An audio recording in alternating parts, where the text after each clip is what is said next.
बिस्मिल्लाहिर्रहमानिर्रहीम। अस्सलाम वालेकुम टू माय डियर स्टूडेंट्स। एक बार फिर आज की डेट में आज मैं न्यू एक वीडियो के साथ न्यू लेसन के साथ अगेन आप लोगों का जो है लेसन स्टार्ट करूँगी, लेक्चर स्टार्ट करूँगी।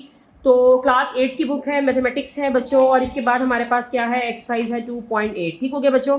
जैसा कि मैंने कल आप लोगों से कहा था कि हम लोग एक्सरसाइज 2.8 जो है उस पर हम लोग वर्किंग करेंगे।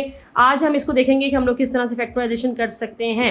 तो एक्सरसाइज 2.8 इंशाल्लाह इसको आज हम कंप्लीट करेंगे। मेरे साथ रहिएगा।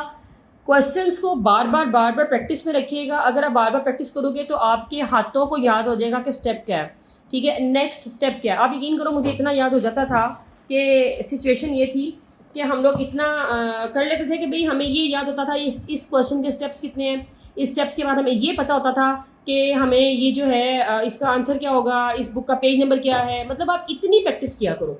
तो practice makes a man perfect. और दूसरा, सब्सक्राइब ज़रूर मेरे चैनल को कीजिएगा। ये उन लोगों के लिए बहुत बेहतर हो जाएगा जो बच्चे अकेडमीज़ ज्वाइन नहीं करना चाहते, ट्यूशन नहीं लेना चाहते, तो वो घर बैठ के भी इससे बहुत ज़्यादा फ़ायदा हासिल कर सकेंगे। तो काइंडली मेरी फेवर कीजिएगा और क्या कहते हैं, इस चैनल की फेवर कीजिएगा, उन बच्चों की फेवर कीजिएगा शेयर करने से। तो thank you very much for this. और इंशाल्लाह जी अब बिस्मिल्लाहिर्रहमानिर्रहीम स्टार्ट करते हैं एक्सरसाइज 2.8। अच्छा जी, क्लास 8 की बुक है जैसे कि मैं पहले बता चुकी हूँ और इसी पे भी हमारे लेसन चल रहे हैं। तो आपने क्या करना है, पेज नंबर है 99, पेज नंबर 99 है, एक्सरसाइज 2.8 है। मैं इस पर आपको क्वेश्चंस करवाने के लिए काम स्टार्ट करने लगी हूँ, तो मेरे साथ रहिएगा। अच्छा, मुझे बार बार ना डिमांड आ रही है कि जी आप लोग ना उस पर शेयर करें, शेयर कह रही हूँ, लेसन करें उस पर अपना बोर्ड पे। तो इंशाल्लाह बोर्ड पे हम लोग जल्दी आएंगे। मैंने आपको बोला था कि विद इन अ वीक में बोर्ड पे वर्किंग करने वाली हूँ। और इसके अलावा एक गुड न्यूज़ आप सब लोगों के लिए कि मैं क्लास 9th के लेसन जो है ना मैं स्टार्ट करने वाली हूँ। और मैं कोशिश करूँगी कि जो चैप्टर मैंने स्टार्ट करना होगा मैं इसी लेसन में उसका बता भी दिया करूँगी, ताकि आपके कोई बहन भाई कज़न जानने वाले कोई भी है, ठीक है, वो अगर 9th क्लास के लेक्चर लेना चाहते हैं तो प्लीज़ वो उसको चैनल को फॉलो भी करें, ठीक है, मतलब देखें, उसको लाइक करें, उसमें कमेंट सेक्शन में अपने जाएँ, मुझे बताएँ, उसमें रिमार्क्स दें, जो जो इश्यूज़ हैं काइंडली बताएं। मैं आप लोगों के साथ हूँ, वर्किंग करूँगी इंशाल्लाह, और आप लोग मुझे इसमें फीडबैक देते रहिएगा। मेरे क्वेश्चन नंबर 1 है इसका, टोटल इसके मेरा ख्याल एक्सरसाइज के 14 क्वेश्चन है, बिल्कुल 14 है। तो बहरहाल हम लोग अभी क्वेश्चन नंबर 1 का स्टार्ट ले रहे हैं। आपके पास है ax minus B Y plus B X minus A Y. देखो बेटा, टोटल देयर आर 4 टर्म्स, 1 2 3 4। तो हम क्या करेंगे, हम ना इसमें ना एक तो ये अरेंजमेंट करते होते हैं कि फर्स्ट टर्म को ना, इसके 2-3 पैटर्न हैं, अभी मैं आपको ये वाला सिखा रही हूँ, उसके अलावा भी बताऊंगी कि हम इसके किस किस वे से कर सकते हैं। Anyway, first of all A x this is same here. इसके बाद आपने देखना है यहाँ पे एक एक्स है, इसके अलावा एक्स की टर्म दूसरी कौन सी है बेटे, थर्ड पे आ रही है, ठीक है, वो क्या है, b x with a sine b x plus B x लिख दिया। अब ये माइनस बी वाई जो है हम इसको बाद में लिख देंगे थर्ड नंबर पे, और जो लास्ट वन है this is on same here, ठीक है, वो जैसे है वैसे कि वैसे हमने उसको रहने दिया। अब इसकी ट्रिक एक तो ये होती है कि हमने एक्स की टर्म्स को कंबाइन कर लिया, वाई की टर्म्स को कंबाइन कर लिया, ताकि हमें यहाँ से एक्स कॉमन लेना, ये बाद में वाई कॉमन लेना ईजी हो जाए।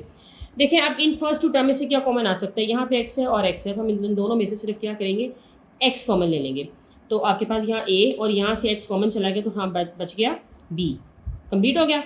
इन दोनों में से हमें वाई जो है वो नज़र आ रहा है कि हम उसे कॉमन ले सकते हैं, दोनों में माइनस साइन है, माइनस साइन भी कॉमन ले लें। माइनस साइन के कॉमन लेने से क्या होगा, जो टर्म्स है दोनों, इन दोनों के साइन चेंज हो जाएंगे। जब माइनस को कॉमन लेंगे तो साइन दोनों के चेंज हो जाएंगे, ठीक है, मेरी बात पे फोकस कीजिएगा। माइनस को कॉमन लेने से ब्रैकेट के अंदर के जितनी टर्म्स होंगी उनके साइन हमारे पास चेंज हो जाएंगे। तो बेटा ये प्लस वाई हो गया, और ये आपके पास प्लस, सॉरी वाई तो हम बहुत कॉमन ले चुके हैं ना, तो आपके पास यहाँ पे आ गया बी, ठीक है, और यहाँ से आ गया ए। तो मतलब हमारे पास, अब दोबारा इसी इक्वेशन को फॉलो कीजिएगा। क्वेश्चन दोबारा से स्टार्ट कर रही हूँ, A X minus B Y plus B X minus A Y. मैंने बोला कि जो एक्स की टर्म्स वाले कंबाइन कर लें, फर्स्ट वन सेम हेयर, इसके बाद ये एक्स की नहीं है, ये एक्स की है, इसको हमने लिख लिया। अब देखो एक्स की कोई और तो नहीं है ना, यहाँ पर छोड़ दिया, वाई को ले आओ, वाई ये वाली है, और लास्ट वन सेम है। फर्स्ट 2 टर्म एक्स की हैं, एक्स कॉमन ले लें तो रिमेनिंग आ गया ए प्लस बी, हमने ब्रैकेट में इसको बंद कर दिया। इन दोनों में से हमने वाई कॉमन लिया, दोनों में नेगेटिव साइन था, हमने वो भी कॉमन ले लिया, तो साइन क्या आ गया बी, और यहाँ से आ गया जनाब टर्म आ गई ए। अब ए प्लस बी हो या बी प्लस ए हो, they both are same now, clear, concept clear हो रहा है ना, ए प्लस बी हो या बी प्लस ए हो, दे आर सेम। तो हम इस पूरी ब्रैकेट को कॉमन ले सकते हैं, ए प्लस बी को कॉमन ले लें। जब ए प्लस बी की ब्रैकेट कॉमन आ गई तो यहाँ पे ओनली एक्स रह गया। अब ए प्लस बी या बी प्लस ए, ये दोनों जो भी हों, ठीक है, दे आर सेम। तो जब हम बी प्लस ए को भी कॉमन ले लेंगे तो आपके पास क्या होगा, वो बाहर आ चुकी है ना, तो माइनस वाई रह गया। तो आपके पास this is your required answer, this is your required answer. तो दोबारा लास्ट टू स्टेप्स को मतलब दोबारा देखिएगा क्योंकि इसको कंसेप्ट लेना बहुत ज़रूरी है। A plus B and B plus है, दे आर सेम। आप 4+2 करो या 2+4 करो, आपके पास आंसर 6 ही आएगा। तो ए प्लस बी और बी प्लस है, दे आर सेम नाउ, ठीक है, हम इसे कॉमन ले सकते हैं, हमने कॉमन ले लिया। ए प्लस बी कॉमन लेने से यहाँ सिर्फ एक्स रह गया, वो ये आ गया। ये बी प्लस ए या ए प्लस बी कॉमन लेने से हमने इसको यहाँ बाहर लिया तो यहाँ ओनली -y बच गया। क्लियर हो गया? तो बेटे ये आपके पास इसका रिक्वायर्ड आंसर है, ठीक है। इसी को आप ध्यान से देखिएगा। आप आगे इसका सेकंड पार्ट करते हैं। दूसरा पार्ट बहुत ध्यान से देखिएगा। 2ab - 6bc - a + 3c। देखिए अब हमारे पास क्या है, हमारे पास इसमें a भी है, ठीक है, और यहाँ पे जो है हमारे पास क्या है, bc है, ये a है और ये c है। तरीका इसका ये है कि आप ना ये जो आपके पास टर्म्स है ना सेकंड और थर्ड की, ठीक है, उसको आपस में इंटरचेंज कर दें विद साइन। अदरवाइज़ अगर हम चाहें तो मेरा ख्याल है हमारा कहाँ से भी कॉमन निकल आएगा। चलिए इसको इस तरह ही करते हैं, 2 कॉमन ले लें और b कॉमन ले लें, ठीक है। 2 और b हमने ले लिया कॉमन, तो बेटे यहाँ पे a आ गया और 2 3 हो गया 6 और हमारे पास c बच गया क्योंकि b हमारे पास बाहर आ चुका है। क्लियर हो गया कॉन्सेप्ट यहाँ तक? अच्छा, अब इन दोनों टर्म्स में से कुछ भी कॉमन नहीं आ रहा, कुछ भी कॉमन नहीं आ रहा, लेकिन 1 तो आ रहा है ना, 1 तो आ रहा है ना। तो एक तो माइनस लगाओ, 1 कॉमन ले लो। मैंने आपको बोला था कि जब भी कभी नेगेटिव साइन होगा तो नेगेटिव साइन के कॉमन लेने से हमारे पास क्या होगा कि जो है ना अंदर की टर्म्स उनके साइन चेंज हो जाते हैं, ठीक है। -1 कॉमन लेने से ए नेगेटिव था पॉजिटिव हो गया, ये प्लस है माइनस हो गया और ये 3c सेम है, क्योंकि हमने 1 लिया था तो 1 के लेने से कोई पूरा के पूरे टर्म पे फ़र्क नहीं पड़ा, ओनली हमने साइन चेंज किया और कॉमन ले लिया। अब a - 3c a - 3c they both are same packets, इसे आप कॉमन ले लें। रिमेनिंग आ गया 2b और -1, तो क्या बच गया 2b - 1। This is your required answer. एक तो इसका ये तरीका है, हो सकता है कि कमेंट सेक्शन में इसी को इसका एक और अल्टरनेटिव मेथड देखते हैं, ठीक है, क्वेश्चन नंबर 2 का। तो आप इसको ज़रा फॉलो कीजिएगा इसी क्वेश्चन को दोबारा मेरे साथ। बेटे 2ab - 6bc - a + 3c। अगर हम ऐसा करें कि 2ab को ऐसे रहने दें और हम ना इसमें ये करें कि सेकंड टर्म को थर्ड में और थर्ड को सेकंड में कर दें, मतलब हम इसको ना थोड़ा सा इंटरचेंज कर दें टर्म्स को, क्योंकि हमने फर्स्ट क्वेश्चन को ना इसके मुताबिक कराया था। तो मे भी आपके जहन में आया कि टीचर ने 1 तो ऐसे कराया था, 2 में उन्होंने चेंज नहीं किया, तो कोई बात नहीं, मैं आपको वैसे भी बता सकती हूँ। और कीजिएगा, दोनों में से आप a कॉमन ले लें तो आपके पास क्या बच गया 2b - 1। क्लियर? इन दोनों में से 3 1s एंड 3 2s are 6, एक तो 2 आ गया, ये c है और c है, c भी आ गया। और अगर इन दोनों में से आप माइनस कॉमन ले लोगे तो आपके पास यहाँ पे क्या हो जाएगा, ये टर्म कुछ इस तरह से नहीं हो जाएगी, सॉरी 3 कॉमन लेंगे बेटे, 3 यहाँ 3 कॉमन लेंगे, ठीक है, 3c। तो ये क्या हो जाएगा 3 2s और 6 हो गया, c हम कॉमन ले चुके हैं, b रिमेनिंग रहेगा, ठीक है। माइनस कॉमन लेने से प्लस की टर्म क्या हो जाएगी, नेगेटिव हो जाएगी, और ये 3c बाहर आ चुका तो यहाँ ओनली 1 रह गया।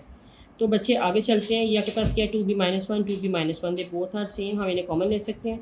a - 3c इसे कंबाइन कर देंगे, ये और ये वाली टर्म। तो this is your required answer. Now 1 2 3 question 1 and 2 question हमारा हो चुका है, ठीक है। 3 ट्राई कीजिएगा, 4 वेरी इजी, 5 ट्राई कीजिएगा, 6 मैं करवाती हूँ, ठीक है, 6 मैं करवा रही हूँ। लेकिन इसका मकसद ये नहीं है कि मैंने आपको कह दिया कि आपने खुद करना है, तो अगर आपसे नहीं होता तो you can ask me again, no issue. Teacher वही होता है जो बेसिकली आपकी प्रॉब्लम्स को सॉर्ट आउट करे, तो प्लीज़ आप मुझसे बार बार भी पूछ सकते हैं, मैं आपको ज़रूर आपकी हेल्प करूँगी, ठीक है। अच्छा, -12 this is the question of 6, ठीक है, और एक्सरसाइज मेरे पास 2.8 है। फर्स्ट 2 टर्म में से आप ओनली x कॉमन ले लीजिए, x + 3 आ गया। अब इन दोनों में से -4 कॉमन ले लें, -4 कॉमन लिया, माइनस कॉमन लेने से दोनों टर्म्स क्या हो जाएंगी पॉजिटिव, ठीक है, क्या हो जाएंगी पॉजिटिव। तो 4 1 = 4x, मतलब x रह जाएगा और 4 3 = 12। तो x + 3 and x + 3 both brackets are same, if they are same तो हम इन्हें कॉमन ले लेंगे, तो x - 4 इज रिमेनिंग नाउ, ठीक है। This is your required answer. Anyway question number 7 easy है, 8 बहुत ईजी है, 9 ईजी है, बेटा ट्राई कीजिएगा, नहीं हुआ तो मुझसे प्लीज़ पूछिएगा। 10 कीजिएगा, 6 के बाद 11 पे जा रही हूँ, ठीक है, आप मेरे साथ रहिएगा। a × x - y - b × x - y। लो जी, ये तो क्वेश्चन ही बड़ा आसान है। बहरहाल मुझे उम्मीद है कि आप प्रैक्टिस कर रहे होगे। मुझे आपका फीडबैक चाहिए, प्लीज़ प्लीज़ प्लीज़ शेयर कीजिए इस चैनल को, बार बार लोगों से शेयर कीजिए, क्योंकि अगर आप शेयर करेंगे तो इससे उन लोगों की भी हेल्प हो जाएगी जो बेसिकली ट्यूशन नहीं जाना चाहते या नहीं जाते किसी भी वजह से, ठीक है, सबकी अपनी अपनी प्रॉब्लम्स होती हैं। तो अच्छी बात है, घर बैठे नेट सबके पास होता है, मोबाइल सबके पास है, यूट्यूब ओपन कीजिए, चैनल को ओपन करें, अपना काम सारा कीजिए और वाइंड अप करें, ठीक हो गया बेटे। x - y both brackets are same, common ले लें, क्या रिमेनिंग आ गया a - b। ये क्वेश्चन आपके पास MCQs में आता है। मैं इंशाल्लाह बोर्ड के पेपर्स भी क्लास 8 के इंशाल्लाह आपको करवाऊंगी, और पहले हमें एक बार बुक को ओवरऑल करना है, उसके बाद इंशाल्लाह हम उसमें भी आएंगे, पेपर्स के नज़दीक जाके इंपॉर्टेंट क्वेश्चन साथ साथ बताया करूँगी। ये MCQ के पॉइंट ऑफ व्यू से आता है, क्वेश्चन गिवन होगा और आंसर 4 ऑप्शन में से आपको सर्च करना होगा कौन सा, तो दिस इज़ आंसर। क्लियर? कितना ईजी है। 12 क्वेश्चन आप लोग कर सकते हो, ठीक है, मुझे करके बताइएगा। 13 पे मैं जा रही हूँ, ठीक है। 13 देखिएगा क्या है, A² PQ minus RS into नहीं, इंटू नहीं है, sorry, plus B² into PQ and minus RS। बच्चे ये PQ minus RS they both are same, तो क्या करें, कॉमन ले लें इसको, कितना आसान है। तो क्या रह गया, A² प्लस B², तो ये आपके पास कहाँ पे आएगा बेटा, ये आपके पास MCQs में आएगा, ठीक है। 14% सेम पैटर्न पे है, मुझे कीजिएगा, करके बताइएगा। कल इंशाल्लाह 2.9 का स्टार्ट लेंगे। 2.9 को आई थिंक इसको मैं ना 2 लेक्चर्स में कराऊंगी आपको, ठीक है। आप लोगों ने फार्मूलाज जो मैंने कल करवाए थे ना, सॉरी कल नहीं, वेरी फर्स्ट लेक्चर में, आई थिंक सो 2-3 दिन कबल मैंने आपको करवाए थे, उसमें आपके पास A+B का whole square, A minus B का whole square and third one A² minus B², ये तीनों को रिवाइज कर लीजिएगा। उन तीनों फार्मूलाज को भी आगे आगे हमारा यूज़ आएगा, और ये बहुत इंपॉर्टेंट एक्सरसाइज आ रही हैं बेटा। अगर आपने आज अलजबरे पे कमांड कर ली, तो अलजबरे पे कमांड करने का मकसद ये है कि अलजबरा जो है ना, अगर आपको अच्छा सा आ गया तो 9-10 ईजी हो जाएगी। 9-10 ईजी हो जाएगी तो आगे फर्स्ट ईयर सेकंड ईयर से कुछ बहुत ईजी रहेगा, स्पेशली वो स्टूडेंट जो बेसिकली इंजीनियरिंग में जाना चाहते हैं, उनको मैथ्स पढ़ना पड़ेगा। मैं इंशाल्लाह बाकी भी क्लासेस की स्टार्ट करने वाली बहुत जल्द, क्योंकि एडिटिंग में थोड़ा टाइम लग जाता है, तो मुझे भी ज़रा उस पर भी कमांड लेनी है। तो लेक्चर करना तो इतना मसला नहीं है, वो तो इंसान जल्दी कर लेता है, बट एडिटिंग करना, उसको अपलोड करना, तो उसके लिए टाइम रिक्वायर्ड होता है। मगर मैं इंशाल्लाह इस पर वर्किंग कर रही हूँ आप लोगों के लिए। आप लोगों ने जस्ट शेयर करना है, सब्सक्राइब करना है, बार बार कह रही हूँ, कमेंट सेक्शन में जाएं, मुझे अपनी प्रॉब्लम्स के बारे में बताएं। अगर आपको अच्छा लगा तो गुड, नहीं लगा तो भी बताइएगा, अगर बुरा लगा तो भी बताइएगा, मुझे बहुत खुशी होगी सुन के कि भाई ये इशू आया। तो ये बुक है मैथ्स की, और मैंने आपको बता दिया कि हमारी एक्सरसाइज जो है जनाब वो कौन सी है। कल इंशाल्लाह हम स्टार्ट करेंगे 2.9, ठीक हो गया जी। ये हमारी एक्सरसाइज है 2.9, हमने कल इस पर वर्किंग करनी है। ओके जी, अल्लाह हाफिज़, अपना ख्याल रखिएगा।